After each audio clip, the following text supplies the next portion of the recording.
Courier 13 second.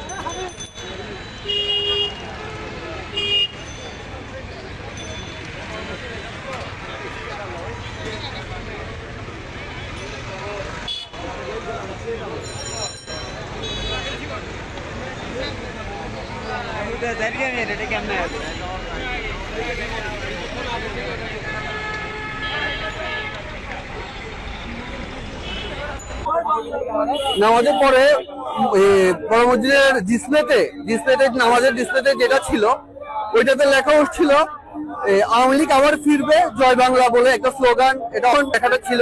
তো এটা মুসলিমরা দেখেছে, ছাত্র জনতা দেখেছে, আমরা এখানে দেখার জন্য আমরা সবাই চলে আসছি।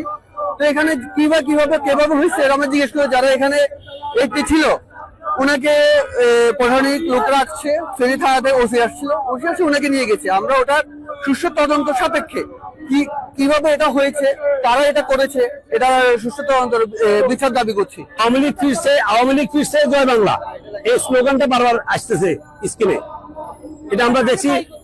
আমরা এখানে দায়ী করতেছি আসলে কাউকে নির্দিষ্ট করে দায়ী করার মতো অবস্থা আমাদের না। আমরা চিন্তা চেতনা করছি এখানে যে অফিস মেনটেন করে, কম্পিউটার মেনটেন করে, এখানে যে এই স্ক্রিনটা যারা কন্ট্রোল করে তাদের মধ্যে কেউ না কেউ এখানে জড়িত আছে, নতুবা ওই কন্ট্রোল রুমে সাধারণ কোনো পাবলিক যাওয়া হয় না।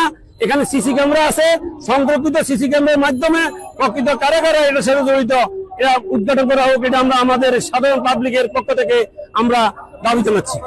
শান্ত ফেনীকে অশান্ত করার জন্য আওয়ামী লীগের এজেন্টরা, দোসররা এই রাজনীতি করতেছেন। মসজিদের যে সাইনবোর্ডের ডিজিটাল প্লেটে আওয়ামী লীগ আবার ফিরে আসবে জয় বাংলা এই স্লোগানটা লেখাটা উঠছে। এখন এই জন্য প্রশাসনিক কর্মকর্তারা আসছে, এখানে যে মনিটরিং বোর্ডটা চালাচ্ছে তাকে অলরেডি থানায় নিয়ে গেছেন। পরিস্থিতিতে জনতা প্রতিবাদ জানাচ্ছেন। বড় মসজিদের সামনে অনেক লোকজনের ভিড় দেখে তারপর সংবাদ পাই যে এখানে কিছু একটা ঘটেছে। তা আমাদের পুলিশ ওইখানে চলে যায়, পুলিশ টহল পাঠায়। এরপর ঘটনা শুনি যে ওইখানে নাকি ওই বিল বোর্ডে যেটা আছে ওইখানে যেটা নিয়ম মাফিক লেখা ওঠার কথা ওইখানে ওটা না লিখে অন্য বাক্য উঠছে।